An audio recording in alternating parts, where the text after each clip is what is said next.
Hello students, today we are going to start a new chapter that is chemical kinetics। तो जो chemical kinetics है ये ऐसी branch है केमिस्ट्री की जिसके अंदर हम केमिकल रिएक्शन के रेट के बारे में पढ़ते हैं। ठीक है, we will study about rate of chemical reactions. एक तो ये हो गया, और दूसरा हम फैक्टर्स के बारे में पढ़ेंगे जो कि इन रिएक्शंस के रेट को इन्फ्लुएंस करते हैं, मतलब factors affecting the rates of chemical reaction. तो ये दोनों चीज़ें जिसके अंदर पढ़ी जाती हैं केमिस्ट्री की, वो ब्रांच होती है केमिकल काइनेटिक्स। तो जो केमिकल काइनेटिक्स है उसमें जो वर्ड है काइनेटिक्स, ये एक ग्रीक वर्ड से लिया गया है जिसका मतलब है मूवमेंट। ठीक है, मतलब जो केमिकल्स हैं, जो एलिमेंट्स वगैरह वो कैसे मूव करते हैं किसी रिएक्शन को होते टाइम। ठीक है, जब कोई रिएक्शन हो रही होती है तब उनकी कैसे मूवमेंट होती है, वो सब हमें पढ़ना है इसके बारे में। अब आप लोगों ने 11th के अंदर थर्मोडायनेमिक्स पढ़ी होगी। थर्मोडायनेमिक्स हमें क्या बताता है? It tells us about the feasibility of A reaction. ठीक है, फिजिबिलिटी ऑफ ए रिएक्शन मतलब कोई रिएक्शन जो है वो होगी या नहीं होगी। ठीक है, उसके लिए डेल्टा जी की क्या वैल्यू होगी, तो वो सारी की सारी चीज़ें हमें थर्मोडायनेमिक्स बता देता है। लेकिन थर्मोडायनेमिक्स हमें क्या नहीं बताता, वो हमें रेट नहीं बताता कि ये जो रिएक्शन है ये जल्दी होगी, ये बहुत आराम से होगी, या फिर इसको होने के लिए बहुत ज़्यादा टाइम लगेगा। तो वो चीज़ थर्मोडायनेमिक्स नहीं बताता है। उस चीज़ को हमें किसके अंदर पढ़ना है? केमिकल काइनेटिक्स के अंदर पढ़ना होता है। ठीक है, तो इसकी डेफिनेशन के लिए आप बोल सकते हो the branch of chemistry which deals with the rates of chemical reactions and the factors which influence the rates of reactions is called chemical kinetics. ठीक है, तो अब क्या है, थर्मोडायनेमिक जो डाटा होता है, अब एग्जांपल के लिए मैं बोल दूं कि अगर मेरे पास थर्मोडायनेमिक डाटा है किससे रिलेटेड, मान लो डायमंड से रिलेटेड। ठीक है, तो थर्मोडायनेमिक्स ये बोलती है कि जो डायमंड है ना वो ग्रेफाइट के अंदर कन्वर्ट हो सकता है। ठीक है, हो जाएगा कन्वर्ट, ये रिएक्शन पॉसिबल है। लेकिन रियलिटी में हम ये देखते हैं कि डायमंड का ग्रेफाइट के अंदर कन्वर्ट होना, ये रिएक्शन इतनी स्लो होती है कि हम ये बोल सकते हैं कि इन डायमंड का ग्रेफाइट के अंदर चेंज पॉसिबल ही नहीं है। तो हम ये बोल सकते हैं कि डायमंड जो है वो फॉरएवर है, हमेशा के लिए। ठीक है, वो ग्रेफाइट में क्यों कन्वर्ट होने लगा? तो जो काइनेटिक स्टडी है ये हमें स्पीड या फिर रेट बताती है किसी केमिकल रिएक्शन की, और ऐसी कंडीशंस भी बताती है जिसकी वजह से ये रिएक्शन के रेट चेंज हो सकते हैं, ऑल्टर हो सकते हैं। ठीक है, तो अगर हम इन रिएक्शन के रेट की स्टडी कर लें तो हमें पता चल जाएगा कि एक तो रिएक्टेंट से कोई भी केमिकल रिएक्शन में क्या होता है, रिएक्टेंट से प्रोडक्ट बनते हैं, है ना।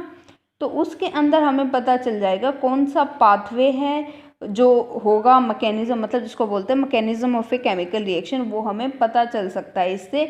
या फिर अगर वो बहुत ज़्यादा टाइम ले रही है होने के अंदर, तो क्या हम ऑल्टरनेट मैकेनिज्म उसके लिए लगा सकते हैं या फिर नहीं लगा सकते।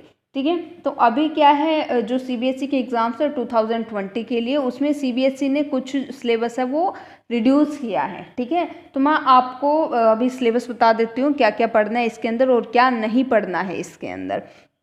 तो ये बुक के अंदर ही बताऊंगी मैं। तो ये देखिए, तो इसके अंदर ये है आपका सीबीएसई का बेसिकली सिलेबस जो होता है। इसके अंदर हमें पढ़ना है rate of A reaction, average rate पढ़ना है, इंस्टेंटेनियस रेट पढ़ना है, फैक्टर्स पढ़ने हैं जो रिएक्शन के रेट को अफेक्ट करेंगे, कॉन्सेंट्रेशन हो गया, टेम्परेचर हो गया, कैटलिस्ट हो गया। ठीक है, फिर हमें पढ़ना है ऑर्डर किसी रिएक्शन का और मोलिकुलैरिटी।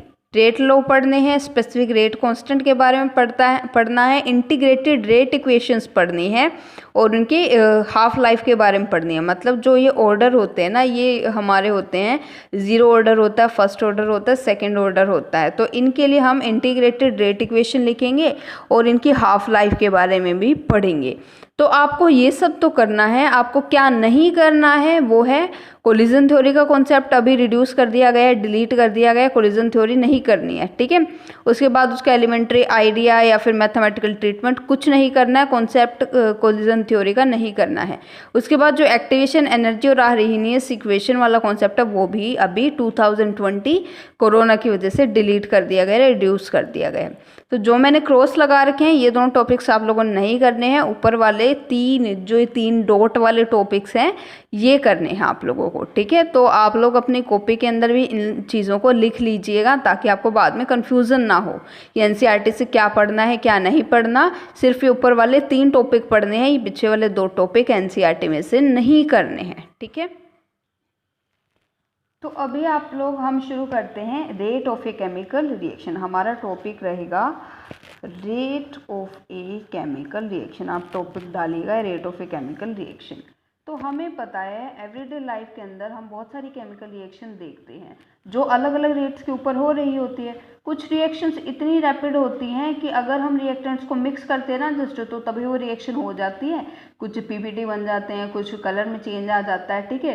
फॉर एग्जांपल अगर मैं बात करूँ आयनिक रिएक्शंस के बारे में, ठीक है, आयनिक रिएक्शंस में एग्जांपल ले लूँगी AgNO3 एक्वस और NaCl एक्वस, ठीक है।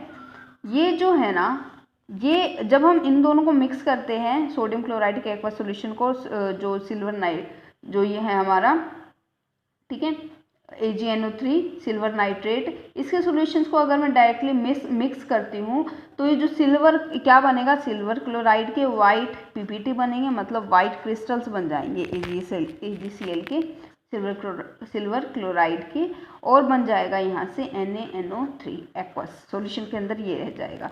तो मतलब जैसे मैंने इन दोनों को मिक्स किया तो एकदम से वाइट पीपीटी बन गई, मतलब ये रिएक्शन क्या है, इनक्रेडिबली फास्ट है, ठीक है। तो फर्स्ट कैटेगरी क्या है, वेरी फास्ट रिएक्शंस। तो इन रिएक्शंस को पढ़ने का फ़ायदा नहीं है अभी, ठीक है, क्योंकि क्या स्टडी करेंगे हम, इतनी जल्दी हो रही हैं। तो ये इसी तरीके से हम इसका एक और एग्जांपल ले लेंगे जो सोडियम हाइड्रोक्साइड होती है। अगर हम सोडियम हाइड्रोक्साइड के एक्वस सॉल्यूशन के अंदर HCl ऐड करते हैं, HCl एक्वस ऐड करते हैं, तो क्या बन जाता है, NaCl एक्वस और वाटर बन जाता है। तो ये भी बहुत फास्ट होती है रिएक्शन क्योंकि इसके अंदर आयंस इन्वॉल्व हो रहे हैं। देखो इसके अंदर भी कैसे आयन होंगे, Ag positive NO3 negative, Na positive Cl negative, ये जस्ट क्या हो जाएंगे, आयंस एक्सचेंज हो जाएंगे एक दूसरे के साथ यहाँ पे, ठीक है। तो क्या हुई है, ये कैसी रिएक्शन है, आयनिक रिएक्शन है, हमें इनको नहीं पढ़ना है, ठीक है, क्योंकि इसके अंदर अब ये रिएक्शंस फास्ट क्यों हुई है। अगर मैं फर्स्ट एग्जांपल की बात करूँ जिसमें बात करूँ AgNO3 की, AgNO3 के अंदर 2 टाइप के आयंस बनेंगे, Ag पॉजिटिव और NO3 नेगेटिव, ठीक है। अगर मैं बात करूँ NaCl की, तो NaCl के अंदर 2 टाइप के आयन बनेंगे, Na पॉजिटिव और Cl नेगेटिव। ये आयंस थे इसके अंदर, ये प्लस वाला हटा दो, ये रख दो, ठीक है। ये पॉजिटिव और नेगेटिव के क्या है, जस्ट अट्रैक्शन है। जब इनको हम मिक्स करते हैं तो क्या होगा, ये जो पॉजिटिव वाला है ये नेगेटिव वाले के साथ चला जाएगा, ये नेगेटिव वाला इस पॉजिटिव वाले के साथ चला जाएगा, क्या बन जाएगा, AgCl, ये वाइट पीपीटी बन जाएंगे, और यहाँ पे क्या बच जाएगा, दूसरे वाला NaNO3। तो मतलब क्या है, ये जो रिएक्शंस है आयनिक रिएक्शंस, क्योंकि इसके अंदर क्या हो रही है, सिर्फ और सिर्फ आयंस की बात हो रही है, आयनिक रिएक्शंस हैं। अब आयंस के बीच में क्या होता है, इलेक्ट्रोस्टैटिक फोर्स ऑफ अट्रैक्शन होता है, पॉजिटिव और नेगेटिव के बीच में कोई बॉन्ड नहीं होता, तो ना इनको बॉन्ड तोड़ना पड़ता है ना नया बॉन्ड बनाना पड़ता है, इसीलिए बहुत ज़्यादा फास्ट होती हैं रिएक्शंस, ठीक है। ये रिएक्शन हो सकती है 10⁻12 टू 10⁻16 सेकेंड में भी, देखो, ठीक है। लेकिन दूसरी तरफ कुछ रिएक्शंस ऐसी हैं जो एक बहुत ही स्लो स्पीड में होती हैं, ठीक है। एग्जांपल के लिए हम बोल लेते हैं कि आयरन की जब रस्टिंग होती है, लोहे को जब जंग लगता है तो वो कितना स्लो होता है, ठीक है। और हम क्या कर देते हैं, कभी कभी तो उसको पेंट कर देते हैं, या फिर और बहुत सारे तरीके हैं जिससे हम एक बैरियर लगा देते हैं बीच में, और क्या हो जाती है, उसकी रस्टिंग रुक जाती है। तो वो रिएक्शंस पढ़ने का भी कोई फ़ायदा नहीं है, क्योंकि हमें पता है कि इतनी ज़्यादा क्या है, वो स्लो है, ठीक है। तो सेकेंड टाइप की रिएक्शन क्या आ जाएंगी, very slow chemical reaction, second हो जाएगा very slow chemical reaction. It includes rusting of iron, okay, ठीक है। तो ये भी पढ़ने का कोई भी फ़ायदा नहीं है। हमें कैसी रिएक्शंस पढ़नी है, हमें ऐसी रिएक्शंस पढ़नी है जो कि मॉडरेट स्पीड पे होती हो। मॉडरेट का मतलब क्या है, ना ज़्यादा फास्ट ना ज़्यादा स्लो, एटलीस्ट हमें टाइम तो मिले उस रिएक्शन को स्टडी करने का, ठीक है। अब क्यों फ़ायदा है, क्योंकि देखो बहुत सारी रिएक्शंस जो होती है ना मॉडरेटली स्पीड पे होती हैं, और अगर हमें ऐसा कोई मौका मिल जाएगा, अगर कोई तरीका हम ऐसा निकाल सकें कि उनके रेट को हम फास्ट कर सकते हैं, या फिर अगर कोई हार्मफुल केमिकल रिएक्शन है उनके रेट को हम स्लो कर सकते हैं, तो इसमें बहुत ज़्यादा फ़ायदा हो जाएगा सबका ही, ठीक है। तो इसीलिए हमें कैसी केमिकल रिएक्शंस पढ़नी है जो मॉडरेट रेट होता है, जिनका मॉडरेट रेट होता है, ठीक है, ना ज़्यादा फास्ट ना ज़्यादा स्लो। अब मैंने आप लोगों को बोला है हमें पढ़नी है मॉडरेट रेट वाली या फिर मॉडरेट स्पीड वाली केमिकल रिएक्शंस, ठीक है। तो इसके अंदर बहुत सारी केमिकल रिएक्शंस आ जाती हैं और सबसे इम्पोर्टेंट बात, इसके अंदर हमें क्या देखने को मिलेगा, bond breaking and bond making इसमें हमें देखने को मिलेगा, ठीक है। एग्जाम्पल के लिए मैं नाइट्रोजन और हाइड्रोजन से अमोनिया अगर मैं बनाऊँ, N2+ में H2 क्या बन जाएगा, अमोनिया बन जाएगा। अब क्या करना है, इसको बैलेंस करना है। बैलेंस कैसे करेंगे, देखो हाइड्रोजन यहाँ पे कितने हैं, 3 हैं, ठीक है। यहाँ पे नाइट्रोजन कितने हैं, 2 है, यहाँ पे नाइट्रोजन है 1। तो अगर मैं क्या करूँ, यहाँ पे मैं 3 लगा दूँ तो हाइड्रोजन यहाँ पे कितने हो जाएंगे, 3 दूनी 6, यहाँ पे हो जाएंगे 3 ही, तो यहाँ पे 2 लगा दो। अब देखो नाइट्रोजन भी 2 है, नाइट्रोजन यहाँ पे भी 2 है, तो हो गया बैलेंस, ठीक है। तो सबसे पहले बैलेंस करना ज़रूरी है रिएक्शंस को। फिर है, अब जैसे ये रिएक्शन है, अब नाइट्रोजन और नाइट्रोजन के बीच में आप लोगों को पढ़ा होगा, आपने केमिकल बॉन्डिंग में पढ़ा होगा कि 3 बॉन्ड होते हैं, ठीक है। हाइड्रोजन और हाइड्रोजन के बीच में क्या होता है, सिंगल बॉन्ड होता है। तो क्या होना पड़ेगा, इन केमिकल रिएक्शन को होने के लिए पहले तो इन बॉन्ड को टूटना पड़ेगा, इन दोनों को। तो इसमें देखो कितनी ज़्यादा एनर्जी लगेगी बॉन्ड्स को टूटने में। फिर क्या है, फिर ये बॉन्ड टूट के नाइट्रोजन हाइड्रोजन के साथ कंबाइन करके अमोनिया बनाएगा। तो देखो उसमें टाइम कहाँ लगता है, टाइम बॉन्ड ब्रेकिंग में और बॉन्ड मेकिंग में लगता है, ठीक है। यहाँ पे बॉन्ड का फॉर्मेशन भी हो रहा है, बॉन्ड का डिसोसिएशन भी हो रहा है। तो इसीलिए जो सारी मोलिकुलर रिएक्शंस होती हैं जो कि फाइनाइट टाइम में कंप्लीट होती हैं, उन्हें हम बोलते हैं मॉडरेट रेट या फिर मॉडरेट स्पीड रिएक्शन, ठीक है, विच कंप्लीट्स इन फाइनाइट टाइम, ठीक है। अब ये जो है बहुत ज़्यादा इम्पोर्टेंट होती है, जैसे कि हमें इंडस्ट्री के अंदर अगर हमें अमोनिया बनाना है, ठीक है, तो क्या हम इसकी स्टडी से हम ये पता लगा सकते हैं कि क्या ऐसी चीज़ है या फिर क्या ऐसा तरीका है जिससे हम फास्टली इसको बना सकें, ठीक है, या फिर कोई हार्मफुल रिएक्शन है उसको हम स्लो करवा सकें। तो ऐसे करके हमें पता चल जाएगा। और क्या है, अगर मैं आपको बताऊं कि ये जो केमिकल्स होते हैं ना, जैसे कि सल्फ्यूरिक एसिड हो गया, सोडियम हाइड्रोक्साइड हो गया, अमोनिया हो गई, बहुत जगह यूज़ आते हैं, ठीक है। तो किसी भी कंट्री की प्रोग्रेस, साइंस प्रोग्रेस कैसे देखी जा सकती है कि कैसे ये तीनों केमिकल्स प्रोड्यूस हो रहे हैं उस कंट्री के अंदर। अगर ज़्यादा प्रोड्यूस हो रहे हैं तो वो डेवलप्ड कंट्री में आ जाता है, ठीक है। तो ये चीज़ें भी होती हैं। अब क्या होता है, इसके कॉमन एग्जांपल्स और क्या हो जाएंगे, अगर मैं किसी ईस्टर की हाइड्रोलिसिस करूँ सोडियम हाइड्रोक्साइड की प्रेजेंस में, ठीक है। ईस्टर में मान लेती हूँ एग्जांपल 1 है CH3COO C2H5, ठीक है, इट इज़ एन ईस्टर। उसको सोडियम हाइड्रोक्साइड के साथ रिएक्ट करवाऊंगी तो ये बन जाएगा CH3COONA और बन जाएगा अल्कोहल C2H5OH, ठीक है। तो इसके अंदर भी हमें कितने बॉन्ड तोड़ने पड़ेंगे, कितने बॉन्ड बनाने पड़ेंगे, तो इसकी वजह से ये मॉडरेट रिएक्शन है, इसका हमें रेट पढ़ना है, ठीक है। अगर मैं सेकेंड एग्जांपल ले लूँ N2O5 जो है नाइट्रोजन पेंटॉक्साइड, उसको मैं कन्वर्ट कर रही हूँ नाइट्रोजन डाइऑक्साइड और ऑक्सीजन में, तो ये भी बहुत ज़्यादा यूज़फुल हो जाएगी। और क्या है, inversion of cane sugar to give glucose and fructose, मतलब जो केन शुगर है हमारी क्या होती है C12H22O11, उसके अंदर अगर पानी मिलाओ तो क्या बन जाता है, ग्लूकोज और फ्रक्टोज बन जाते हैं। Both have the formula C6H12O6, ठीक है, C6H12O6।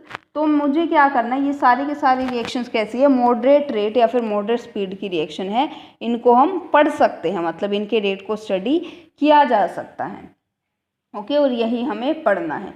अब देखो, अब हम किसकी बात कर रहे थे, रेट ऑफ रिएक्शन की बात हम कर रहे थे। तो रेट बेसिकली होता क्या है, आप लोगों ने कभी भी ऑटोमोबाइल वगैरह कोई ख़रीदा होगा, मान लो आपके पास कोई बाइक वगैरह है, ठीक है, या फिर मान लो कोई गाड़ी है, आपसे मैं पूछ लूँ स्पीड क्या होगी उसकी, तो आप क्या बोलोगे, कितने टाइम में कितना डिस्टेंस वो कवर कर सकता, वो हो जाएगी उसकी स्पीड, ठीक है। जैसे कि 60 km/h हो गया, किसी का 15 km/h हो गया, तो वो हो जाएंगे उसकी स्पीड वगैरह हो जाएगी, ठीक है। अब अगर मैं बताऊं रेट ऑफ रिएक्शन जो होती है ना, वो स्पीड ही होती है किसी रिएक्शन की, किसी केमिकल रिएक्शन की स्पीड से हो रही है, उसी को हम बोलते हैं उसका रेट, ठीक है। तो रेट की अगर मैं डेफिनेशन बताऊं, it is the change in any one of the reactant और प्रोडक्ट पर यूनिट टाइम, ठीक है। रेट के लिए आप लोग क्या बोल सकते हो, रेट क्या होता है, रिएक्शन जो रिएक्टेंट्स होते हैं वो प्रोडक्ट्स के अंदर कन्वर्ट हो रहे होते हैं, तो the change in any one of the reactants और प्रोडक्ट्स पर यूनिट टाइम। तो इसको मैंने डिफाइन कर दिया रेट पर यूनिट टाइम।